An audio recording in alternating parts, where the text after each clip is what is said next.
Thank you very much, Commissioner Leinbach. And now, to welcome the next panel, Expanding Educational Opportunities, I want to introduce your panel moderator, Otto V. Banks, the Executive Director of the REACH Alliance and REACH Foundation in Harrisburg. Founded in 1991, REACH is Pennsylvania's grassroots coalition for school choice. REACH represents citizens in business, religious, civic, taxpayer, and nonprofit organizations committed to educational achievement through choice. Here's your moderator, Otto Banks. Good afternoon, ladies and gentlemen. Thank you for joining us for this wonderful, wonderful event that we have today here in the Commonwealth of Pennsylvania. I am truly blessed and lucky to be surrounded by such an esteemed panel of individuals who will share with you what is going on innovative here in the Commonwealth of Pennsylvania and throughout our entire nation. Who would have thought that an isolated disease in a region of China would evolve into a global pandemic that would bring nations to a standstill, cripple economies, and forever change our lives? Educators, parents, and policymakers have all been trying to achieve the same goal, and that goal has been to provide our children with a high-quality, cost-effective, and well-rounded educational experience. Internet access, connectivity, food service, and increased role that parental choice plays in education have all been the main topics of the discussion. Joining us today, and of course, starting to my far right, is COLLEEN HRONCICH. Graduated from the University of Maryland with a degree in economics. Following college, she interned at the American Enterprise Institute, worked as a research analyst at ICF Consulting in its energy division, and then joined the Allegheny Institute for Public Policy as a research associate. When her first child was born, COLLEEN chose to stay home and be a full-time mom. She jokes on her on-the-job training as a mother of 4 whose children have experienced public, private, cyber, and home education, has almost earned her an advanced degree in educational choice. A graduate of Koch Fellow Program, she also has experience with healthcare policy and small business regulatory barriers and public sector unions. COLLEEN is also a published author. She wrote The Whistling Irishman, Danny Murtaugh, remembered about her grandfather who managed the Pittsburgh Pirates 2 World Series championships. COLLEEN and her husband and children currently live in Grove City, which they chose for its vibrant homeschooling community. And of course, the next gentleman to my far right is Senator John DISANTO, who of course is no stranger here in South Central Pennsylvania. John was elected to the Pennsylvania State Senate representing the 15th District. His agenda includes reforming government, cutting wasteful spending, eliminating property taxes, and removing bureaucratic barriers to job creation. He is chairman of State Government Committee. He serves as vice chair of the Education Committee and has advocated for increased educational improvement, tax credit funding, and education savings accounts to help students attend poorly performing schools. John is a second-generation family business owner with broad experience in construction and real estate development. He has led many large-scale philanthropic initiatives. A native of the Harrisburg area, John earned a bachelor's degree in business administration with a focus on urban planning from American University. He is married and has 2 grown children. And of course, right to my immediate right, of course, Frank Brogan, Assistant Secretary for Elementary and Secondary Education. Secretary Brogan was nominated by President Donald J. Trump to be the Assistant Secretary for the Elementary and Secondary Education on December 11th, 2017, and he was confirmed by the U.S. Senate on June 25th, 2018. Brogan most recently served as Chancellor of the Pennsylvania Public Universities. He began his career as a 5th grade teacher in Martin County, Florida, and later served as a Dean of Students, Assistant Principal, and Superintendent before being elected to Florida's Commissioner in Education in 1994. Brogan continued his advocacy for public education when he was elected to serve as Lieutenant Governor of Florida in 1998 and 2002. After 5 years in the role, he was named President of Florida Atlantic University, a position he held until 2009 when he was selected to serve as Chancellor of Florida's public universities. A native of Ohio, Brogan was the first member of his family to attend college, earning a bachelor's degree in education magna cum laude from University of Cincinnati and a master's degree in education from Florida Atlantic University. He and his wife, Courtney, have a 13-year-old son. Ladies and gentlemen, please join me in welcoming our esteemed group of panelists this evening, or this afternoon. Starting to my far right, COLLEEN. On a local level, tell me, what have you noticed in terms of the impact that this COVID-19 has had on our local governments as well as communities throughout, not only South Central Pennsylvania, but what are you hearing across our state? Well, I think we can even go down to the more local level and look directly at families, at students, and see the impact there, because that's where I think it's been the most, the biggest impact is, in terms of education, is on the individual students. And the theme here is perfect, even though it was set before the coronavirus, of expanding educational opportunities. And I just think it's really clear that the more that we do expand it, and what we've done so far to expand, has really helped us deal with this. The schools that have more flexibility have pivoted better. Children that have more resources on an individual level have pivoted better. And I think that the more that we can do of that through education scholarship accounts, through tax credit scholarships, I think that's really where we can help both now and in the future, because we don't know what the future will bring. And so the more individualized we can make education, the more flexibility we can put in the system, funding students directly instead of funding just systems. I think that's really key for dealing with any challenges that we face. You had spoke about what's going on the local level. Have you seen any innovation? I've seen a lot of inspiration because I am inspired by the stories that I'm hearing. I'm hearing that many children that lack the basic necessities, because oftentimes, education, we just think about one delivery model, but many people don't understand, like especially in our rural in urban districts, the meals that are provided and oftentimes are the only meals that these children will receive. So, and I've seen, especially here in the city of Harrisburg, that they're opening up grab-and-go locations, so families can actually go to some of the different schools and pick up meals to bring home for their children. Have you seen any other innovative ideas or programs that have been implemented since COVID-19? To the food specifically, there's this program called Pandemic EBTs, where they've taken some of the school lunch money and they put it on EBT cards, like a SNAP program, and families can use that money directly to buy groceries. You could do the same exact thing with an education scholarship account, where you take, schools maybe aren't functioning fully, some are closed altogether, take some of the money that we would put towards some sort of COVID relief. We've got there's one program right now, it's called the Back on Track ESAs. You could take some of the money that is going towards COVID relief, put it on there, and it's kind of the same idea as that pandemic EBT, where the families could use those funding directly on the items that they need to educate their children. And again, it's putting back to focusing on the students, getting them what they need specifically. And I'm sure everybody's seen the pandemic pods that have popped up everywhere. Yes. As a homeschooler, we've always done stuff like that. We didn't have such a catchy name for it. Well, could you elaborate and please share with our audience what a pandemic pod actually is? So a pandemic pod is just where you have families getting together. Sometimes they're within their school. Maybe their school is opening only remote, and they want something more. They want some in-person interaction for their kids. So they're grouping together. It's usually 5 to 10 kids. It can be, if it's within a school, a lot of times it will be the same grade.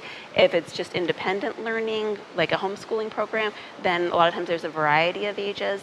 And it's just, some get together once a week, some get together half day half of a day every day. A lot of flexibility, and that's kind of the key. Like, we keep going back to that, is the more flexible that we can make the system so the parents can find the solution that works best for them and their family and their children. And even the OECD, the Organization for Economic Cooperation and Development, an international group, just did a study, and that's the thing they pointed to also to recover from the learning losses, is individualizing. Great, thank you. Senator, could you share with the audience what's going on in terms of the statewide level? Are there any innovations that are occurring? Could you share if there's a discussion that's taking place on Capitol Hill right now with regarding to not only just choice, but how is state government stepping up to the plate during this very difficult time? Well, thank you, Otto. Thank you to the panelists and the PLC for hosting us. I think it's very important.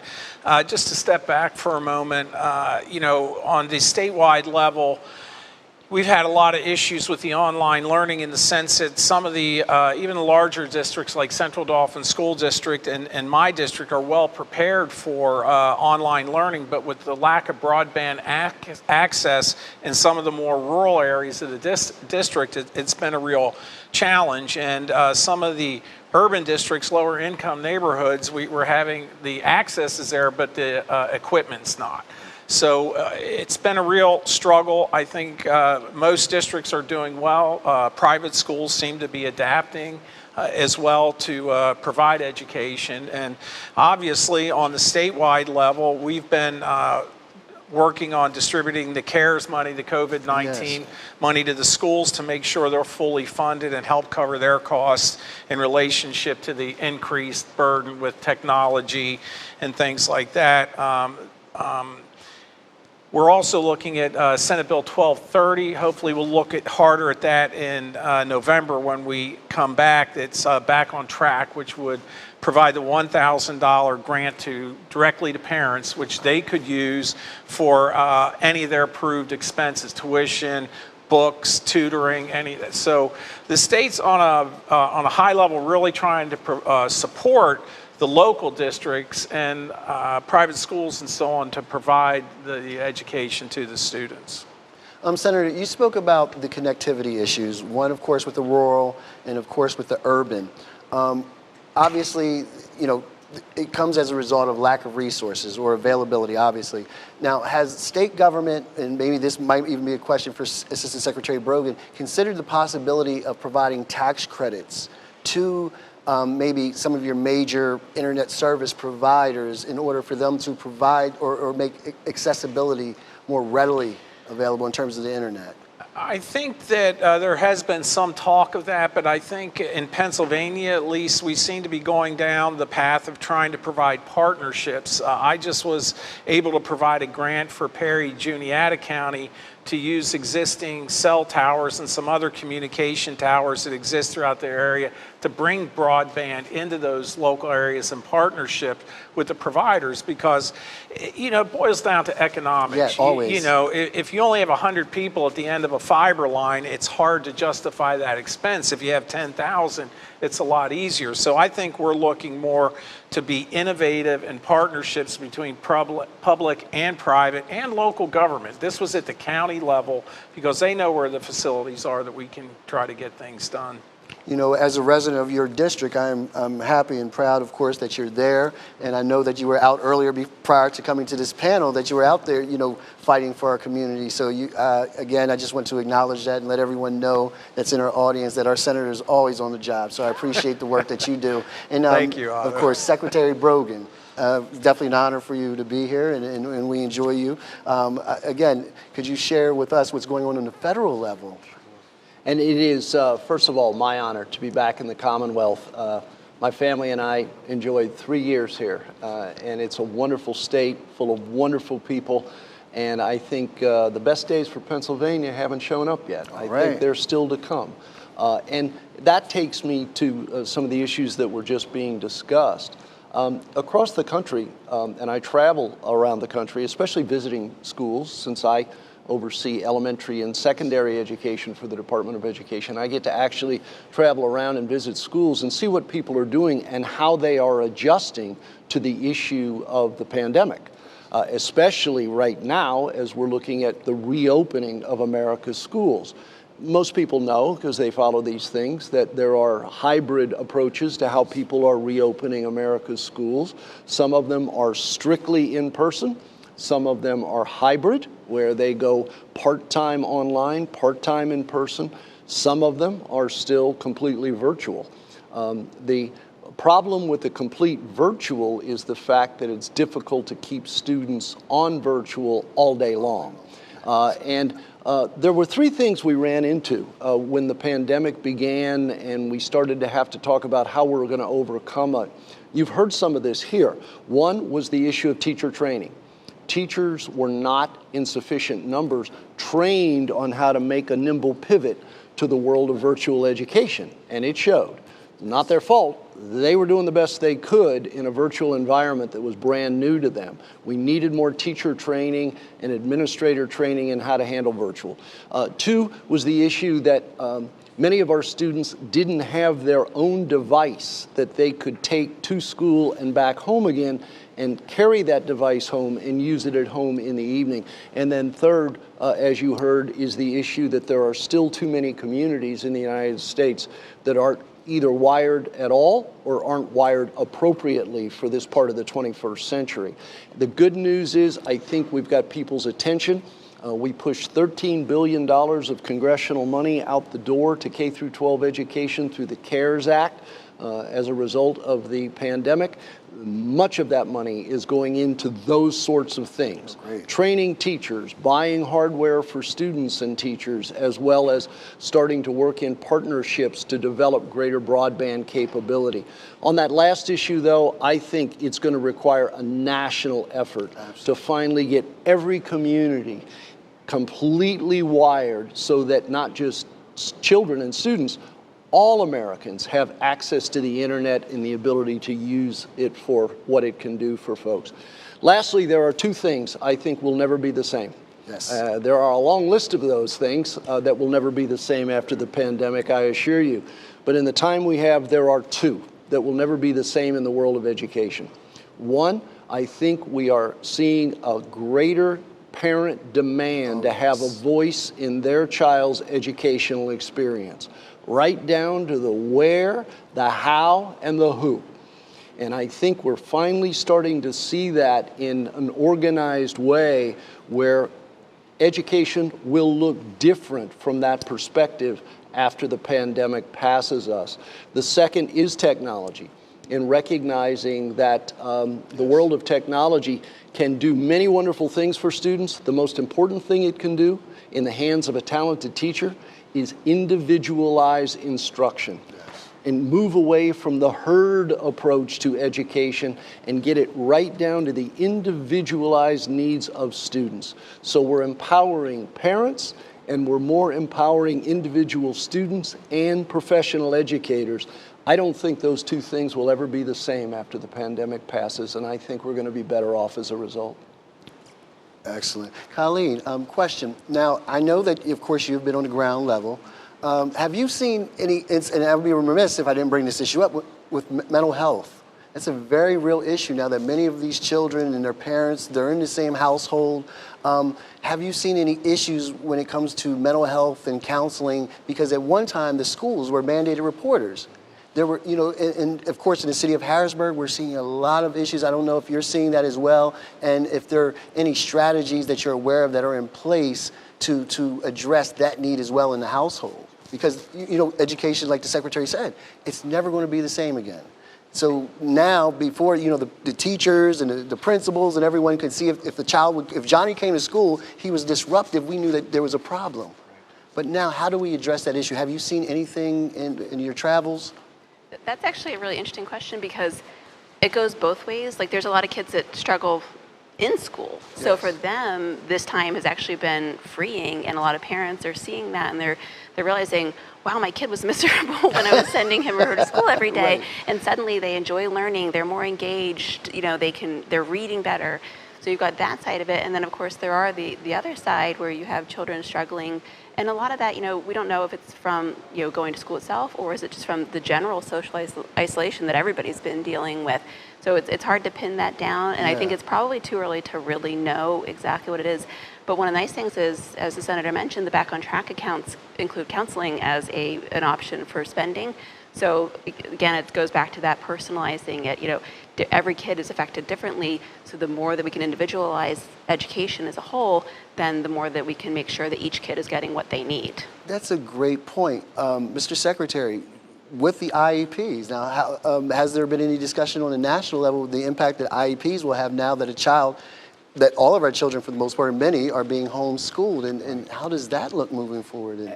Back to my nothing will ever be the same again. Learning how we can use virtual education to support the efforts of people who have students with IEPs that are not in the school site, but might be learning at home, and being able to supplement that home education with the virtual education that is directed and created to address the needs of IEP students, or another population that's sensitive in that regard is the population of English learners. Yes, yes. How do you adjust what gets done in school for students who now aren't in school but only on virtual education to make sure you're meeting those very specialized needs?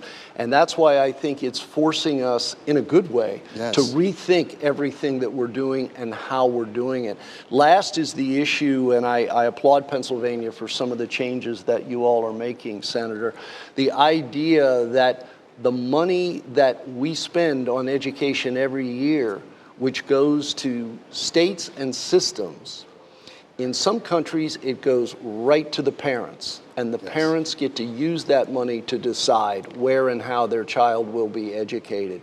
It's difficult in America to talk about that because it's not popular with some, the idea of identifying how that money can go from parent to school as opposed to bypassing mothers and fathers and going to school.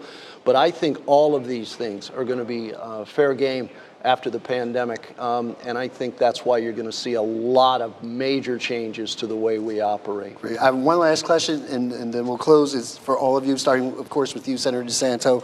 How prepared is our education system moving forward with COVID-19 still being a worldly concern from a state perspective? Well, I think just to combine both of the other panelists' answers, we have abruptly changed to online education that people were toying with and playing. Just as when the iPhone came in and changed how we communicate, this has changed how we're going to be delivering education in the future, and that will evolve and change continually over the next 2 years, hopefully for the positive. And the mental health issue is a real concern of mine because, as we all know, young kids need the socialization. Yes. We're doing what we need to do, but we need to really look at how we can combine online learning, specialized learning, as the Secretary said, and keep kids interacting together so that they learn and mature into good citizens. Okay. Colleen? That's like where the pandemic pod sort of thing, so the smaller groups doesn't have to be in a massive school like we have in a lot of areas. And I'd just like to say, talking about the online, sometimes I just wonder where would we have been through all this if we didn't have cyber schools? That's right. Cyber schools are vilified so often by the anti-choice, school choice people. Absolutely. But they've driven so much of the innovation that we've relied on right now. So if we hadn't had those, we'd be in much worse shape than we are. Yes, So. we would. Mr. Secretary, in It closing? sounds like I'm being hypercritical. I'm not. This is an observation. The first attempt this last year for the entire nation to pivot from in-person education to all online education was anemic at best and worse in most places.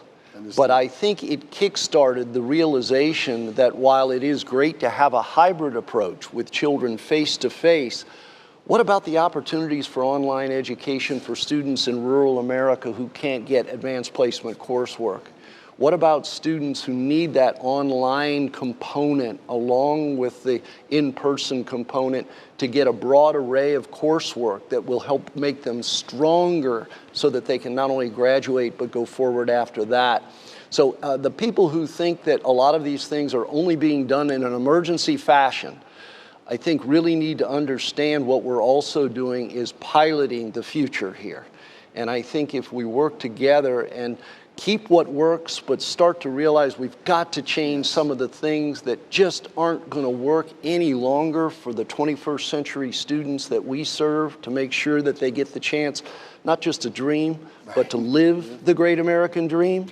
I think people will surrender to the notion that change is bad and that change can be a very good thing, even when it's been brought on by something as horrible as the pandemic.